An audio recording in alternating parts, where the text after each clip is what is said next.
నీట్గా అంటారు కట్టుకోమంటే ఇప్పుడు రైలు తాయమంటారు ఎవరన్నా వచ్చా మేమెందుకు దాస్తావా మేము పొగల్లో కట్టింది రైల్లో కట్లా రైల్లో కట్టింటే రైల్లో దోహిండొచ్చు పొగల్లో కట్టింది మేము సరే కొనుక్కో పోనే ఇల్లు కూడా కొనుక్కో పోనే అమ్మేస్తా కొనుక్కోరా ఊరికి ఎందుక ఊర్లో ఉండేవాళ్ళగా పెట్టుకోవాలా నేను చెప్తాను నేనేం నీ ఫ్రీగా ఇస్తానని చెప్పరా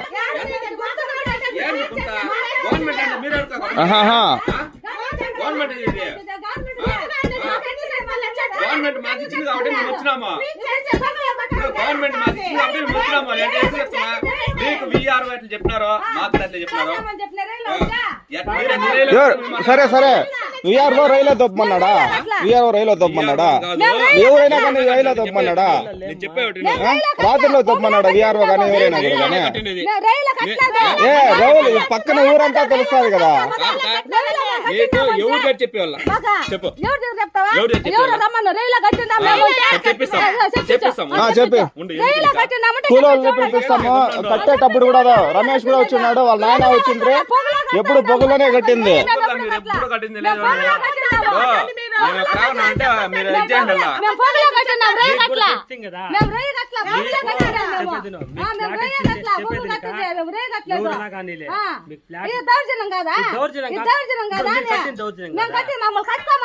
రమేష్ నేను మీ దగ్గర దౌర్జన్యంగా దూరి చేసింటే వేరే వాళ్ళ దగ్గర పోయి అధికారుల దగ్గర మాట్లాడకుండా కట్టినింటే దౌర్జన్యమే నేను అధికారులతో మాట్లాడించి వాళ్ళు కట్టుకోమని చెప్పినాను కడతా ఉండేది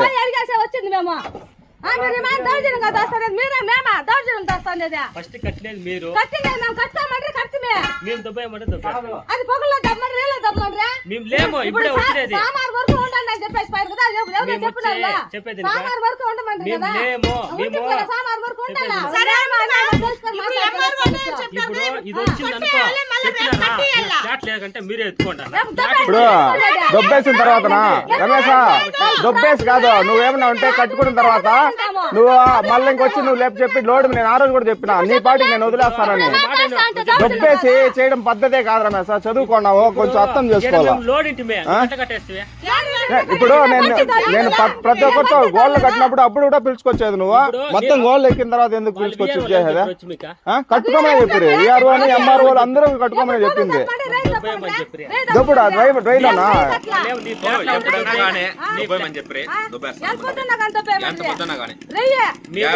లేమ్మా మేము వచ్చింది ఇప్పుడే మేము వేరే సామాన్ వరకు ఉండాలి అని చెప్పారు కదా సామాన్ వరకు ఉండాలి కదా ఇట్లా దాస్తే ఎట్లా న్యాయమేనా అన్యాయం కదా మీద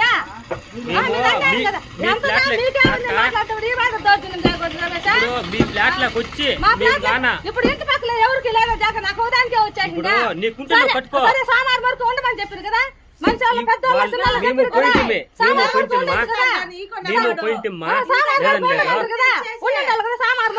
ఈ పని ఎవరన్నా చేస్తారా సామాన్ వరకు ఉండమని చెప్పారు కదా ఎవరు చెప్పారు ఎవరో పెద్దవాళ్ళు మంచి సామాన్ వరకు ఉండమని రాలేదా సామాన్ మాట్లాడుకోనని చెప్పారు సామాన్ వరకు ఉండాలి దౌర్జన్యం కదా నీదే దౌర్జన్యం కాదా దౌర్జన్యం కాదా నీదేనే సామాన్ వరకు మాట్లాడాల్సి చెప్పేసి పోతారు కదా సామాన్ వరకు ఉండండి అని చెప్పి సామాన్ వరకు ఉండాలా మళ్ళీ దాచుకో వచ్చి వద్దు అప్పుడు అడుగు చెప్పింటే అధికారులు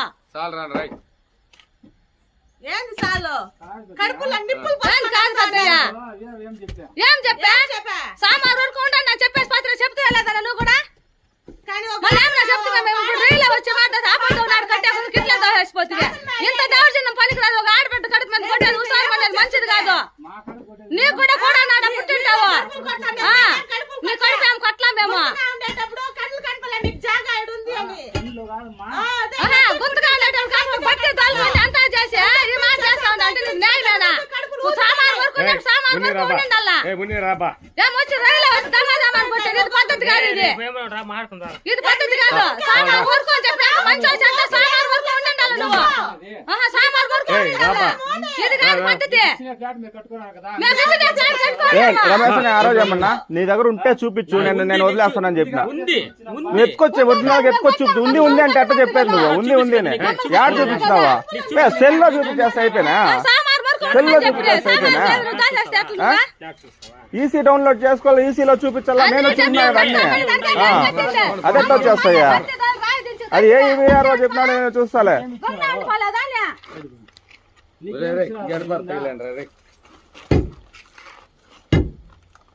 వీళ్ళకే ఉంది ఊర్లో హక్కు, ఇంకెవరికి లేదు. ఇదేమైనా పుట్టిండామా పెరిగిండామా మేము? అదే మొత్తం ఏయ్ ఏయ్ సామార్ వరకు ఉండండి అని చెప్పి సామార్ మాట్లాడుకొని క్లియర్ చేసుకోవాలా? ఇది పద్ధతి విఆర్ఎం చెప్పారు. రైలు కొట్టేయమన్నా, రైలు కొట్టేయమన్నా, రైలు కొట్టమన్నా, రైలు కొట్టమన్నా చెప్ప. విఆర్ఎం చెప్పి విఆర్ఎం చెప్పు. రైలు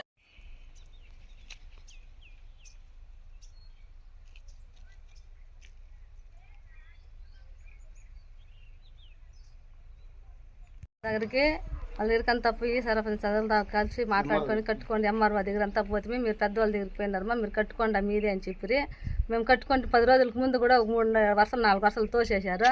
దాన్ని కూడా చెప్పుకోకుండా కట్టేస్తే కట్టినా ఇప్పుడు వచ్చి ఎవడు వాడు ఎమ్మెల్యే ఎవడు, సర్పంచ్ ఎవరు, వీఆర్ఓ ఎవరు మాకు చెప్పింది వీఆర్ఓనే చెప్పి మేము తోసేశారంట అని చెప్పి మేము దుబ్బేసేపోతాము. దౌర్జన్యంగా దబ్బుతారు. మాట్లాడితే దౌర్జన్యానికి వస్తారు, చంపేస్తామని కూడా వస్తారు. ప్రాణ భయం కూడా ఉంది. ఇప్పుడు ఇంత చేసిన వాళ్ళు రేపు సంప్రదాయం నమ్మకం ఏముందా? మేము ఒకరు కొట్లాటకు పాము, ఒకరు ఇండ్ల కాటికి ఏమీ పాము. మేము మా పని ఏమో మేమేమో ఉంటాము. ఇట్లా మాదిరి వస్తూ ఉంటారు. దౌర్జన్యంగా వాళ్ళే వస్తూ ఉండేది. నేను బత్తి తోలి మట్టి తోలుకొని అంతా చేసినట్టు ఆ రోజు 1.5 సంవత్సరంగా ఇదే పడతా ఉన్నాం. పెద్దవాళ్ళ దగ్గరికి అంతా పోయింటిమి. ఆడెవరికి లేదమ్మా ప్లాట్, బిఎస్ఎన్ లైన్ ఉంది, ప్లాట్ లేదు, నువ్వు ఇంటి పక్కల శుద్ధంగా పెట్టుకొని నువ్వు కట్టుకోబోయి కాంపౌండ్ కట్టుకొని నీ కావులు చేసుకోబో, షెడ్ వేసుకో అని చెప్పి ఈ మాదిరి వచ్చి దౌర్జన్యం చేసి ఇట్లా కట్టేసిపోయి నేను కూలీని అల్లి చేసుకునేదాన్ని. నాకు ఎవరు తెచ్చేసేవాళ్ళు లేరు, మాకు దిక్కు లేదు. నేను ఒంటిరి మగల మా అమ్మ నాయన ఉండారు. వాళ్ళ ముసలోళ్ళు కూడా నేను ఆడ కూలికి పోతా. వాళ్ళ ముసలోళ్ళు ఉంటారు ఇక్కడ నా దగ్గర.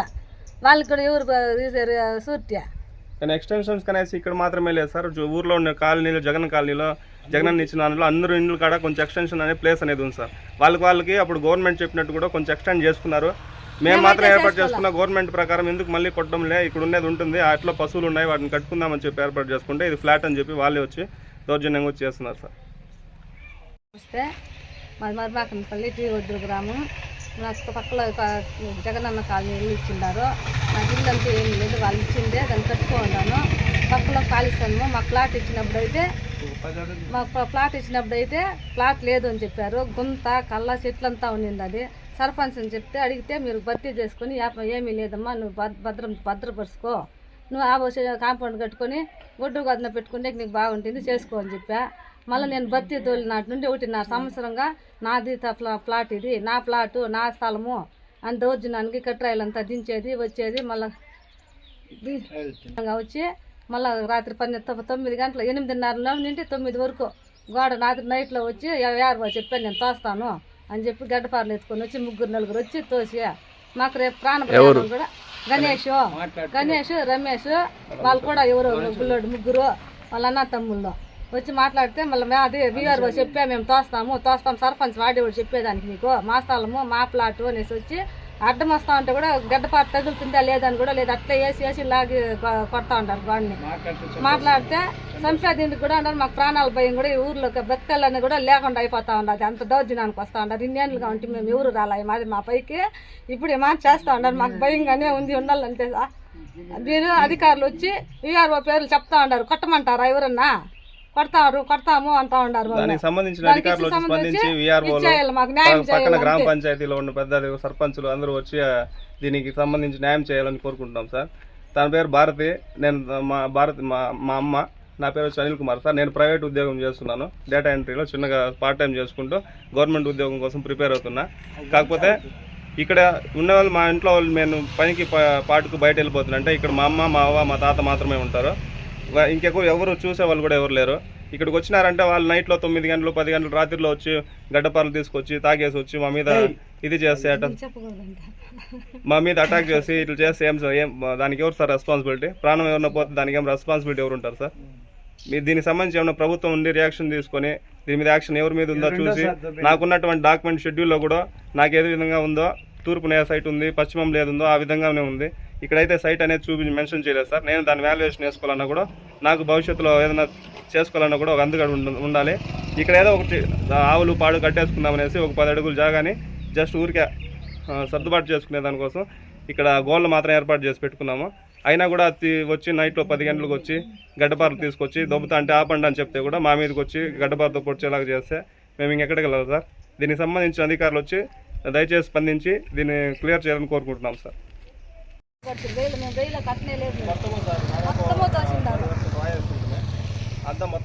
నైట్ ఎవరు వస్తారు? కూలీలు వస్తారా? మేస్త్రులు వస్తారా? నైటే కడతారు. నైట్ కట్టినా మేము నైటే దొబ్బుతాం. మాకు వీఆర్ఓ చెప్తే తాస్తాము వస్తారు.